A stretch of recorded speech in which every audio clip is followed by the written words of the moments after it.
Hello and welcome to Deeper, a podcast where we have honest conversations with fascinating people who have lived unique lives and the companion piece to our YouTube series Deep. We want to give you a deeper window into the experiences and worlds of our amazing guests. So if you enjoyed today's interview, please consider subscribing. There will be a new video every week. My name is Mariana and today I'm joined by Petra. Petra, hi. It's really nice to have you here. Shall we start with you introducing yourself, telling us why you're here briefly, and then we can dive into it? Sure. Thanks for having me. I'm Petra Velzeboer. I'm a mental health consultant, psychotherapist. I kind of run a business that helps people's cultures. And I guess I've got an interesting backstory. So can you tell me about your childhood? Where were you born? Kind of what you were like as a kid? What was life around you like? Sure. I mean, the first question I usually get is, where are you from? People assume I'm from America or Canada. I've got a Dutch name. I was born and raised in a religious cult called the Children of God. And of course, that was my normal. So I grew up with lots of kids, lots of people, lots of music in communes in lots of different countries. Because people think that a word like cult, it means it was all bad, right? But there were some pretty cool elements as far as the excitement and the adventure that we had. I'm one of 5 siblings. But there's a real dark side to that sort of childhood as well. So we didn't go to school as kids. We thought the world was going to end roughly every 3 years or so. And I guess we were being trained to be what they called God's end time army. So no pressure, right? We just had to kind of fall in line and play a role from a very early age. Like nobody ever asked us, what do you want to be when you grow up? Because that was just completely set from the beginning. That is quite loaded for the beginning. So it's interesting, about your name and your accent, because it's quite international. Confusing. Like it's quite hard to place. Is that because you moved around a lot, or is it because of the amount of kind of different people you grew up with? Both and. So I grew up I was born in Holland and then grew up in India, Brazil, Russia, Kenya, all over Europe. We were sort of homeschooled. We grew up in communes, and we all spoke English growing up. So my stepfather's American, my biological father's Australian, my mother's Dutch, and I grew up in none of those places. Okay. So with the cult, can you please give us, for anyone who's listening or watching, quick overview of what it is, what was kind of how it was operating, like a top line kind of description of what it is and kind of what were the principles of it? Yeah, I mean, there's so many cults, right, in the world, and I think so many of them started in the 70s, and this one in particular, it started with the founder, I guess, who was raised in the church, and like most cults, it starts with a genuine kind of good idea, and then it morphs into something that's a little bit more controlling and maybe negative, especially for young kids kind of growing up in it. But he thought, which I think was valid, that many churches were just taking loads of money and not doing much, having much impact in the world. And so he thought, we don't need churches. We are the church. We're going to go travel the world and kind of be there to help other people. So if you just think of the way the 70s was, right, there were so many people that were counterculture that just wanted a different way of living. And so it attracted that kind of crowd. But it was over time that I guess their brand was about being as radical as possible. And so you just got to keep topping up how radical it was. And then as they were raising kids, like that, they believed in free love. They didn't believe in abortion. So you can imagine or birth control. So you can imagine the amount of, little sprogs that were now joining the community. And so they were making it up as they went along, as far as how do you organize structure and support, growing families and how do you make money? How do you do all of these things? Is it true that the leader of the cult, is it David Berg? Is that correct? Like no one has actually really seen him ever? No, and I think this is what a lot of cults are like. So the bigger they get, the more the founder or the leader goes into hiding to protect them. And they say, like, the twist on it is like, we must protect the prophet because he must get the word of God and have this kind of special structure. But of course, in hindsight, all of our kind of money and, all that stuff was kind of going to fund his lifestyle in a way. So there would be people that were leaders that were kind of the faces of him rather than being able to meet him. But we called him Father. and we'd never met him. But that was like how, if you're a kid, you're like, oh, I must trust my father, right? So the messaging was right down to the tiny details of like when you should wake up, like what are the little structures you should have in your day. I mean, I don't know why God is concerned by that sort of thing, but that was kind of the message. Kind of growing up, what were kind of the key childhood, teenage memories? And at what point you think you started going like, okay, maybe that's all a little bit not what it seems, questioning it? Yeah, great question. I mean, there were so many good bits. I guess I was lucky in a way because my parents were leaders at certain points in the community. I'm in a blended family, so I'm the only kind of blonde one. My dad's black. I know, make that a TikTok. But we're a blended family, so we're all kind of similar in age. And I remember lots of laughter, having each other's back. But then as we grew older, they sort of put us in different groups and it was more organized. My older sisters sort of moved away. And so it was over time that things didn't quite make sense in the way that they had told us about them. But they always had a reason. For any kind of doubt, anything that you questioned, there would always be a reason. And this is interesting because I see it in other groups these days. If you had a doubt or if something went wrong, it was your fault or God was punishing you, that sort of thing. So it was always your fault if you weren't agreeing with them. And you were blessed and would get rewards and all these things if you did agree with them. So there's all these micro messages that about kind of punishment and reward. So as a kid, you're just like, well, I want to be accepted and I want to do the right thing. So what actually happened for me as a young adult and teenager was I started to lead a double life. So on the one hand, I was actually trusted within the communities as a youth leader and supporting with kind of youth camps and these sorts of things. And on the other hand, one of my sisters had left and I would go and visit her and just began my spiral of, I guess, addiction, hedonistic, just escapism, numbing. Like I didn't know how to ask myself the right questions. Because remember, we never went to school. No one ever kind of gave us the rule book for like, how do you do life in the real world? It was only once I left that I realized nobody has that real rule book. But at the time, I was like, there's so much fear that keeps you kind of involved. But the longer you lead a double life, eventually the cracks start to show, right? And so there were times where I had to kind of cover up one side or the other. But I guess my firm break came, I started dating somebody illegally because you weren't supposed to date someone outside of the community. I say dating, partying with. And then I fell pregnant with my son. And respect to my now ex-husband, he said, come move to London, let's figure this out. And in a way, that was my complete clean break to begin starting a different life. So how old are you at the point when you get pregnant and kind of, yeah, and what happens then? Like, is it actually easy to say, you know what, guys, I got pregnant with someone outside of the cult and I'm going to leave. I'm assuming that was quite a shock to the family and everyone. Well, babies were never a shock because they were always seen as a blessing and all that sort of thing. So that wasn't the big deal. And I probably kept it secret for a little while as far as who the father was and different things.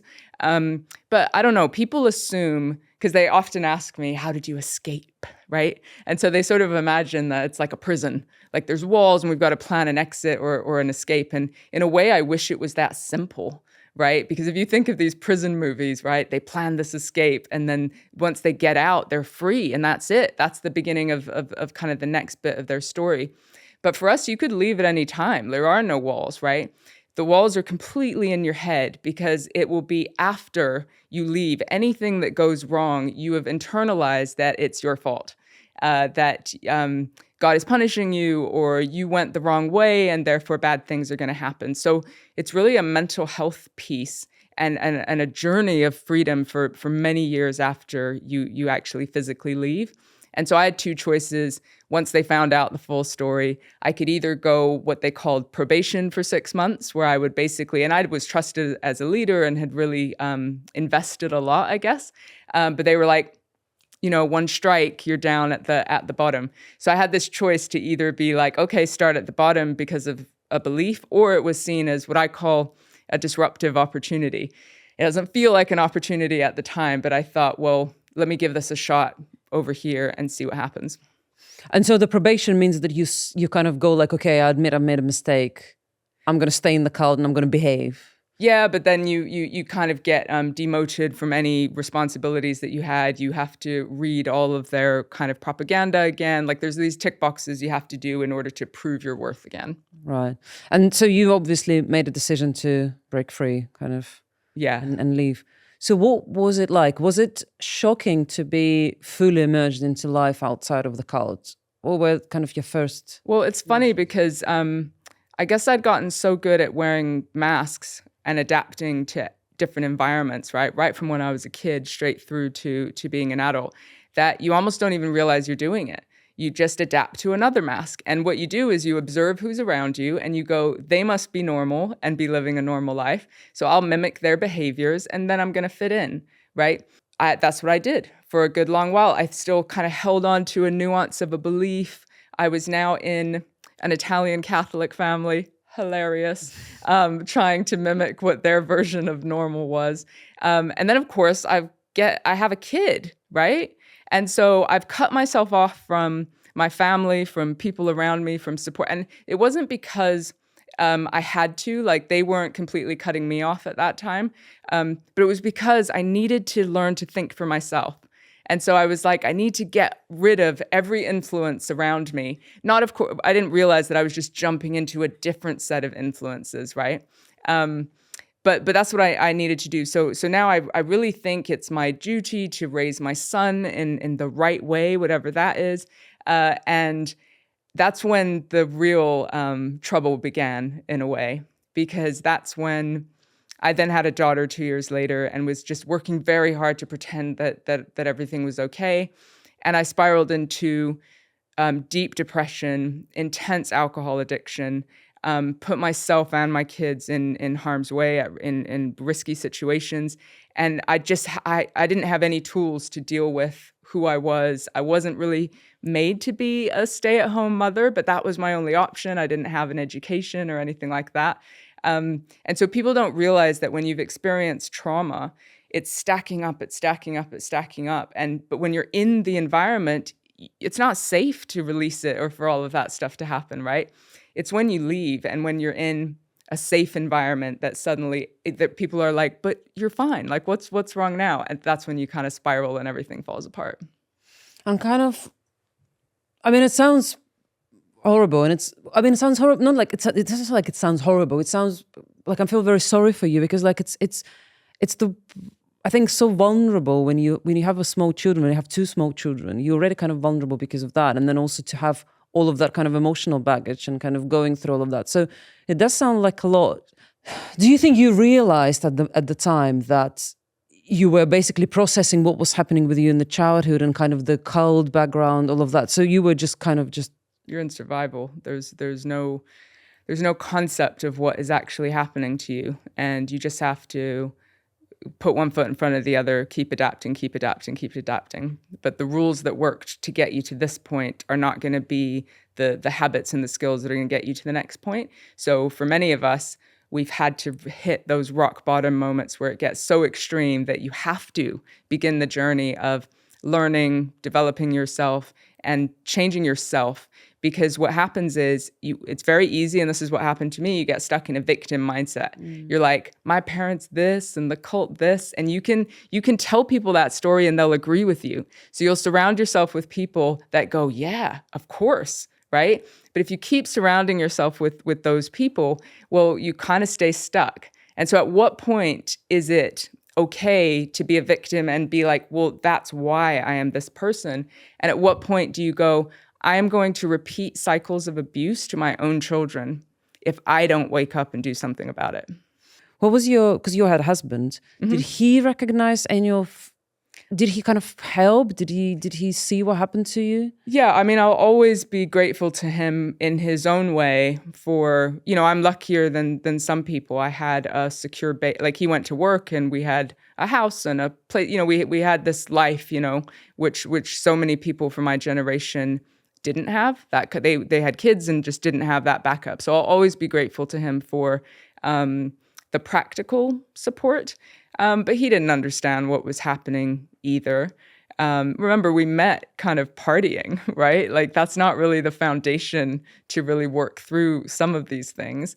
So there was always the practical support. And then when it got to pretty serious kind of risky behaviors, he was the person that said, something's got to change. You've got to go to AA or somewhere, like this can't continue.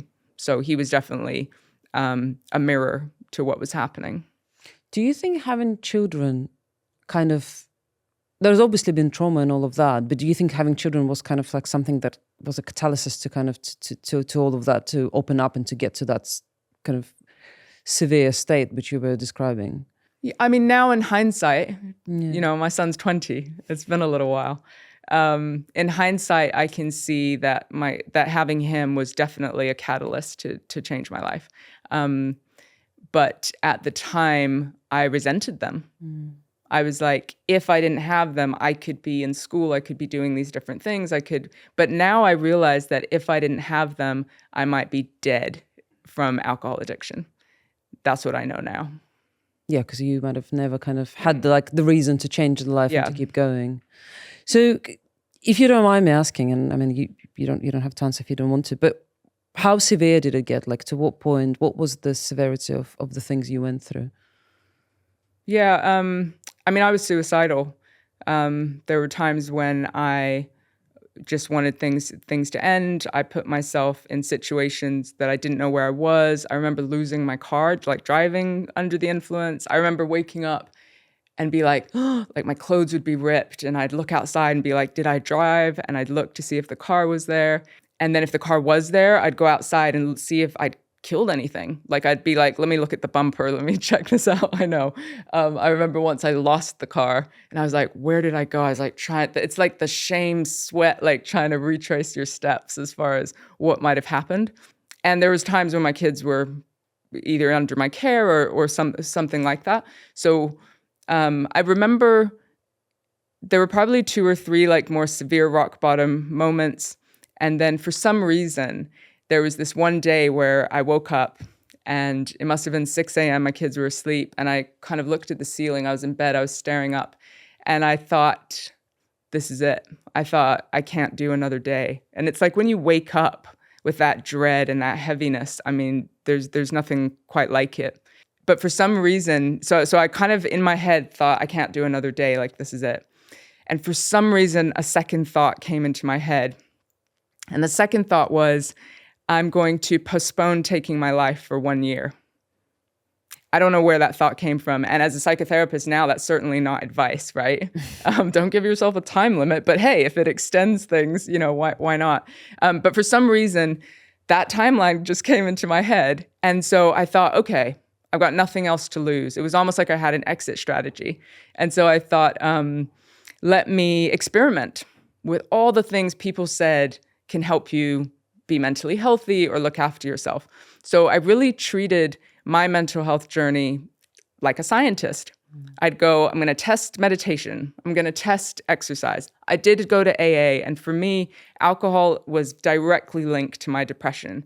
You go to a doctor, and I was trying to solve my depression because I thought if I solved my depression, then I wouldn't drink anymore, which is what all alcoholics do. Great. You find that out later. And they're like giving you antidepressants and medication, and they go, you can't drink when you take these meds, right? And you can imagine the kind of spiral. So I experimented with lots of things. And, you know, that year came and went and life wasn't perfect, but I learned that you can teach yourself to be happy. And there were 2 things I learned in AA, so Alcoholics Anonymous, and I don't go anymore, and I'm 15, 16 years sober. But I learned that you could be honest. It was the first place in my entire life that I watched people messy, you know, tears, snot, just like talking shit. I don't think I'm allowed to swear, but... No, yeah, you can swear. Okay, good. I've been holding back. And I was like, oh, that's how you be honest. And then because it was a safe space, no one would judge you, and there would be really shameful things, and you'd start to say them out loud in kind of messy ways. So I learned to be honest, and I learned to be accountable to other people. Pick up the phone when you're struggling, ask for help them, that kind of dynamic. And so slowly, I went to school, I kind of sorted myself out, and then kind of built up to the things I'm doing today. Do you think some of those things that you learned in AA they were kind of the opposite of the way things were run in the cult and like what you kind of been used to as a kid? Would you Yeah, say that? but I've realized now that it's not just a cult life. Families have any family, culture, religion, structure has a set of rules and are very often not directly honest. But yes, certainly, we played by certain rules because it was unsafe to do anything different. So it was my first model of true honesty. But I realized that there's lots of groups and like there's lots of, because I'm very honest now. I ask people direct questions and I'm still surprised how few people are like how that's not very normalized, because they're like, oh, I don't ask people this sort of thing. So I don't think it's just cult life. I think it's just how people grow up. Yeah, but also I think going through AA and kind of like, can I call it rehab? Would you say It's that different. it's different to rehab? Yeah, rehab is when you kind of stay there for 30 days or you sleep there and it's like fully immersive. AA is you could drop into hundreds of meetings just as and when. Yeah, it's like groups where you go. Yeah. But like I guess going through that is also something that gives you certain kind of you're honest with yourself and you kind of go through all of this and you have certain kind of accountability in yourself as well. You learn that. That's what I mean by honesty, is like the first level of honesty is honesty with yourself, but you have to watch other people do it in order to go, oh, that's what honesty with myself looks like. And it's a slow, because remember, if you've been a drunk for a while, you've been numbing out your emotions, your feelings, your thoughts, your accountability, your everything for years, right? And for me, a lifetime before that of other ways of doing it. So it's a lot, like your emotion, it's like you have no skin, right? So you're walking around with no skin and a shitload of trauma, right? So you got to go slow, but you need people who get it and aren't going to try and fix it with like a Band-Aid, right? Because that's just not useful. How did it feel adapting to this life where you were now honest and accountable with yourself and kind of trying to, be sober and live it? Tough, slow. I was angry at times. I was frustrated. I was angry at myself because of, I'd been put my own kids in danger. I'd put myself in danger. I was angry at my past, so there was a lot of things to consider and work through. You can't set out on these things going, in 10 years, I'm going to do this or build this kind of life. That doesn't feel possible. There's this great thing in AA. I still think I've got it in an old wallet, which is what they call the Just for Today card. It's like a little, just like a business card, but it's got a little kind of quote on it. And it just says, just for today, I'm going to choose to be happy. Just for today, I'm not going to blame anyone else for my problems. And it lists about 10 different things. And it's beat up because I used to just look at it every single day. So at the beginning, you're just going to bed sober. You're just getting through the day. You're doing one small thing to get out of your head and to help other people. And it's amazing how helping other people addiction is the most self-centered disease that exists. It's all about you. It's about your head, your feelings, your this, your that. So there's something about getting out of yourself and kind of putting yourself out there. So I started volunteering in kind of youth camps, youth clubs. I started studying. I didn't know where any of this was going to lead, but it's those small, tiny steps, I guess, that you just remind yourself. And gratitude, I think, was another one, which was tough at the beginning. It's so thrown around. It's like a little Instagram reel. Choose one thing you're grateful for. And when you're on the ground, like staring at the mud, you're not grateful. You're angry. And so learning how to develop that neural pathway. I now have the language to understand the kind of neuroscience and the physiology and sort of what goes on when we do those things. But at the time, you just do it blindly. And then you slowly go, oh, this was a good day, or life gets a little bit better. Do you remember the day when you were like, I'm happy today? No, I don't have one single memory. I think they stack slowly because sometimes it's moments first. It's not like, that was a great day. It's like, hey, I was present with my kids for an hour, or I understood something that was going on in school, right? Or I have a friend. I don't know. It was tiny things. So because people think that like the hero's journey is like a switch. You're over here and oh my God, the beginning and the path. And then they're like, oh my God, you're at the top of the mountain, right? That's not life. Life is film. Exactly. It's the daily actions. It's the daily habits. It's the daily choices. Every single minute. That's all it is. Is anyone in your family, if you can answer that question, is anyone in your family still inside the cult? Everyone's moved on in different ways. Okay, all right. So, and are you in touch with them? Are you still in contact with them? We're in touch. It's patchy. But my siblings and we're in touch for sure. Okay, all right. I was wondering how going through everything you went through and kind of becoming sober and everything, how was it reconnecting with your family, and if they've ever knew what you went through?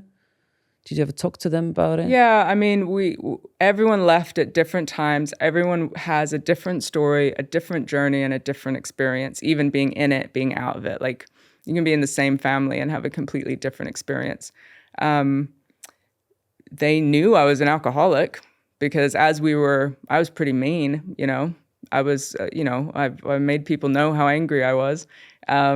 So I think we all needed to get away from it and take and figure out like what our own brain was saying before we could circle back and but we've had amazing, deep and meaningful conversations about the different low points and the different strategies and like how we've built successful, like we all have very different versions of success, but what those lives look like for us.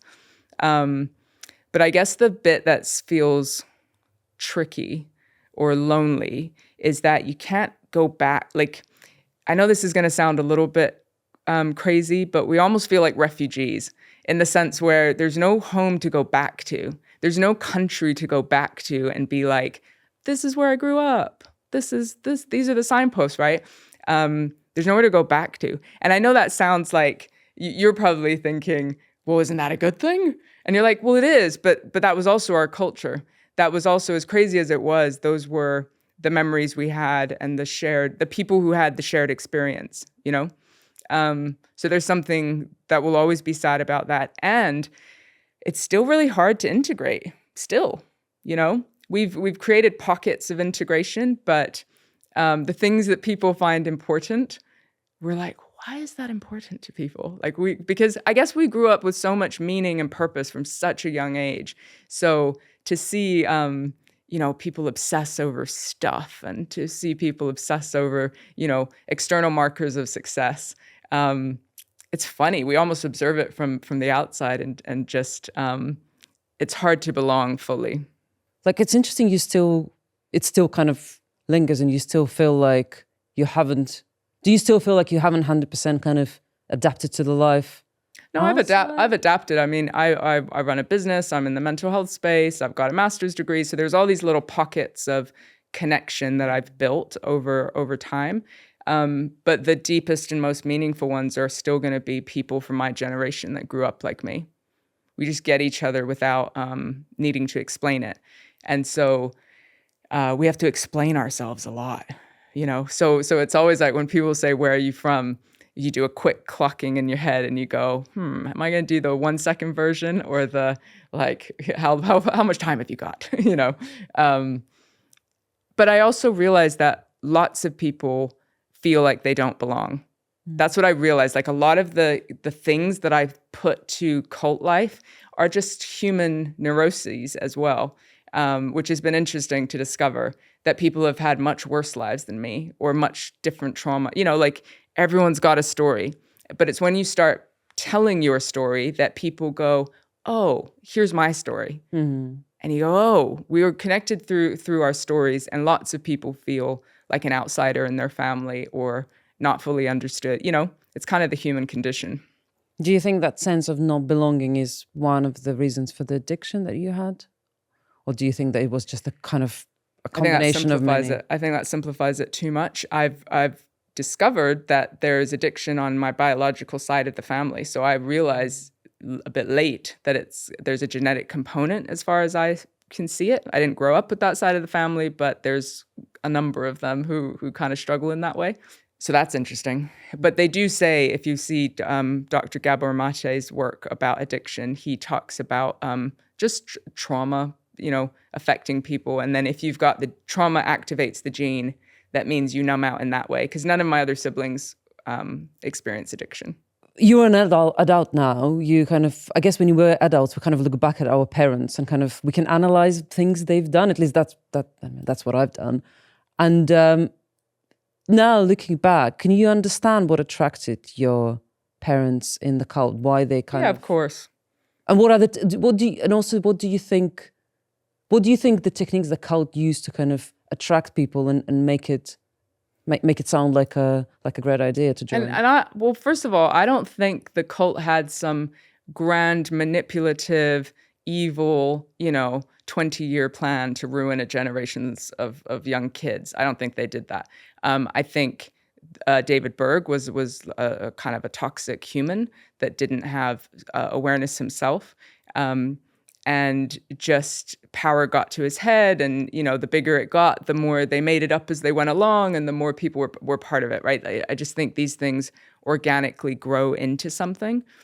But the techniques, I mean, you can see them in so many cults everywhere. So there's what they call love bombing, which means, they make you feel special and connected, and you're the most important person. We need you. You're part of something, right? And if you're trying to escape, culture, society that wants you to be a certain way, like that's very appealing. And then if you had any kind of spirituality or religion, they were like, hey, we use we language, we're a family, we're going to, I see this in startups all the time, by the way. But we've got, this is where your family is now. And so at the beginning, that kind of love bombing is just, exciting, right? And you want to be part of something. And we had music and connection, and of course back then it was free love as well in the 70s, right? Yay, right? So what's wrong with this picture? We're doing good work. We're hanging out with each other. It's beautiful. And it's funny these days, if I say I grew up in communes, people kind of lean in. They're like, ooh, intentional living. Like, what was it like? Like, people are desperate for connection. And if I say a cult, they sort of they lean back and they go, oh, same thing, people. and then like the control happens really slowly, right? So the first step is, they use scripture and, propaganda versus whatever, the prophecies from David Berg or whatever, to say, give us your money and don't see your family anymore. Your family so that they make this us versus them kind of divide, right? And then the more you have this us versus them divide, the more kind of risk there is to leave, right? So, and then it's a slow kind of, if you doubt, if you think differently, you need to be fixed, right? So it's very slowly you start thinking, if there's any doubt, like there's a problem with you. You don't have enough faith. You're not spiritual enough. You're not good enough, right? And so you internalize that. You're basically being gaslit for years and years and years. Give away all your money. Don't continue your education. Cut off your family and your support networks. And then for many of our parents, have a whole load of kids, right? And so how are you even going to survive in the outside world? And then what was striking was every time, they were like, the world's going to end, or Jesus is coming back, or all these things were happening. And then the date would come. You would think that's like an obvious, get out, right? But instead, they would very immediately have a secondary prophecy that would come through that would be like, so God has spared you, and there would be this logical reasoning for why you had a second chance, and we were going to be in this world to save more souls, or whatever it might be. And so if you're on the outside looking in, you're like, this is crazy.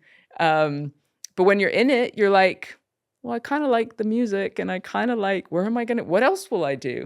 And, God might punish me. So many things, but there's layers there.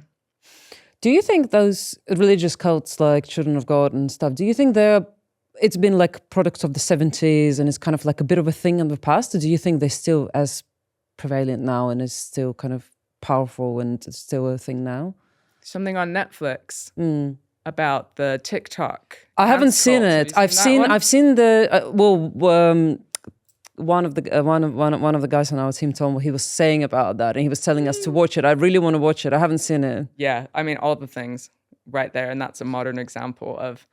But it's not religious anymore. It's different, or is that religious? No, that's religious. Oh my God. Yeah, there's a church. There's a guy who's basically using kind of scripture and God, because it has to be higher than the person in order to. They need to be connected into something, and that's either we see it in self-help gurus. They are, somehow a higher being than other people, and so I mean that's a modern example. But yes, a whole bunch started up in the 70s for sure. Yeah, but I think what's interesting now more like, I don't know, have you seen the Twin Flames one on Netflix? Yes. That one is quite scary. What's interesting there, that this is much more, I think, and that is my perception of it, and tell me if you think I'm right or wrong, that there is much less religious ones, but much more like life coaching, self-helping, kind of, I don't know, some sort of like therapy or financial as well, cults emerging now and kind of trying to, help people. Why do you think that happens? I think there still are religious ones, or we might call them spiritual ones.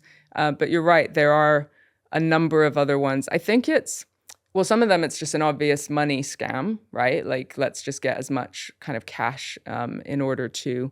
But I feel like they believe their own hype sometimes, that they're doing good work or something like that. But the thing is, every generation, every human will go through a phase of searching. It's like a natural process to kind of go, what is my truth, right? I grew up in this way, but what do I believe in? And so you want to experiment and try different things. And, if there's a group that feels like it fits you, and then you feel like you fit in. And I think the risk factors now are we're more isolated than ever. We're more lonely than ever. We're sitting behind our screens on our desks, whatever. And if there's something that says, hey, here's a hug, like you belong, like be part of something, you matter, right? I mean, we're desperate for that. I mean, a healthy person is looking to be seen, heard, and valued. A healthy relationship, a healthy job. You want to be praised, you want seen, heard, and valued. And in a healthy situation, it's reciprocal. It's both sides. I see, hear, and value you. You do the same for me, right? And so if it's one-sided, I see, hear, and value you, you're like, dude, take my money. I'll do whatever it takes, right? In order to stay in something that feels like a warm blanket. Life's hard, and we look for solutions outside of ourselves where we don't have to take personal responsibility for our lives. It feels easier, but eventually it's much worse. I wanted to ask you, if you feel like if someone you love, who you think is under an influence of a cult, or do you think there is anything you can do? Is there any advice you can give to someone who's at least maybe getting them out is maybe a step too far, but at least how to frame a conversation? What are, any kind of tools to use? I mean, it's tricky because people are on their own path, right? And so it doesn't usually work to say, you're stupid. Why did you do this? Can't you see that this, and this is happening? Because a person will just get a shame response and push you away, right? And so having some curiosity around, so what are the good bits? Like, what are you getting out of this thing? I'm curious about it. So being curious, and then just having some directness around what your concerns are. And so that's not saying you're stupid, but that's saying, I'm kind of worried that you've given a lot of your money to this thing. And I get that maybe it matters to you, but I know, and of course I can just be like, I know from my experience, right? But if you're not in that situation, you can say, I'm worried that you're cutting off your friends. And maybe you're evolving your friendship groups, because that's what sometimes they say is like, these people are no longer important for you, right? It's about keeping that thread of love, connection, curiosity. And sometimes people are afraid of just saying it like it is. So I think you can be diplomatic in how you just hold up a mirror to the person. But if they're an adult, like, you actually can't force them to do anything, right? You can just be there for them when they're ready. When you look back, do you regret the experiences you've been through, or do you think they shaped who you are now and they kind of like now became an essential part of you? So I know that people's answer is usually like, I regret nothing. everything was wonderful. That's bullshit. I don't regret, obviously they shaped me. Everything in everyone's life shapes them. But you'll have to hold the question, like, could I still have been shaped had I not had one or two experiences, right? So I think it's a tricky kind of, it's not really a black or white answer. I think you can turn any adversity or challenge into your superpower. And that's what I hope that I've done in, helping break generational trauma patterns with my kids. So like the conversations, I think my conversations with my kids are just normal. My sisters are like, no one has these conversations with these kids, right? With their kids. But we just name stuff. And, so I feel kind of good about that. And I've worked through things in order to make my life work for me.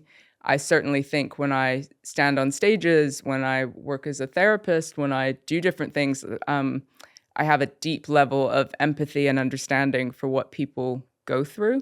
And that's really useful in the work that I do. It makes my life kind of purposeful and meaningful. And I think like I can genuinely see that growing up in the cult in all these different countries, I now work with international corporates, and I can speak easily to the C-suite, to the junior member of staff, wherever you're from, whatever background. I mean, that's because of how I was raised, right? Having those skills of adaptability within different situations. I think also in hindsight, you can always see that, oh, that tough time set me up for this bit. So there's definitely a thread. So I have acceptance and I make my past useful. I probably wouldn't go as far. I just think it's too simplistic to say, I'm so grateful for every trauma that ever happened to me. It's too simplistic for me. Do you think you regret certain things out of that, or you wouldn't also go as far as saying that it is regret? Was it Maya Angelou that said, when you know better, you do better? I didn't know better. And so once I did, it's on me to do better. And so that's how I guess I manage the regrets, if you were to use that word. But I have to have a compassionate stance that I was a victim of something, but then it was on me if I was going to stay there. And then I took the steps to move things forward. So I'm grateful for that. The thing I am grateful for is in a way the rock bottom moments, because I see people that are in this mediocre kind of life and they're depressed and they're not happy, but it never fell off a cliff. It never completely got terrible. And so that they never had the drive to fully make their life great, right? So I do think there's a blessing in rock bottom moments. When you hit the extreme and you stare over the cliff into the abyss, you're like, I never want to be there again. And so you do the work that allows you to achieve your potential. It's a little bit scary that you have to hit that rock bottom. Do you have to hit the rock bottom? I hope not. But if we look at human behavior, we wait for the pain of staying where we are to be worse than the pain of change, right? So we have to get these disruptive moments. But you can have a disruptive moment having a divorce, losing a job, your kid being sick, like life stuff. Normal life stuff can be the catalyst to kind of wake up, reflect, and go, ooh, is this my life? Am I on my path? Do I want this? Or is it society, culture, work, whatever that's telling me that this is what I should do?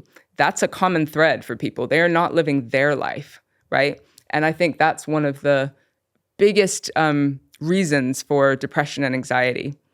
It's wearing masks and living somebody else's version of your life.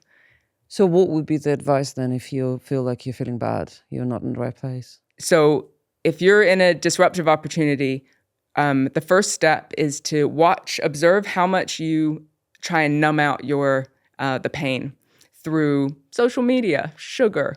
There's so many things that we can distract ourselves with now, right? The list is long. And try and practice just sitting with the thing.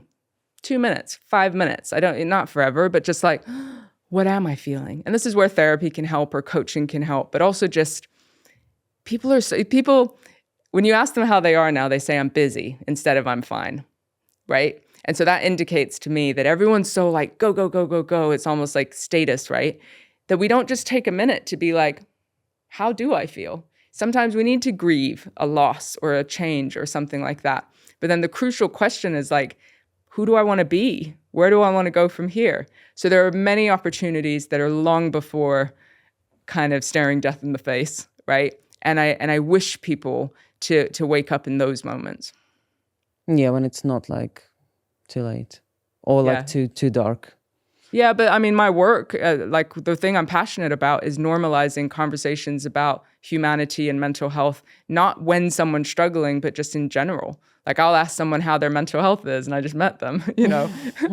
But I say, like, I'm not asking if you're depressed. I'm saying, like, hey, how's your thinking? How's your sleep? How's your relationships? Like, how's the life stuff around? So in businesses, like our aim and our mission is to just normalize those normal conversations. Because when I was at my worst, my mask of looking like a middle-class housewife who had everything covered was strong.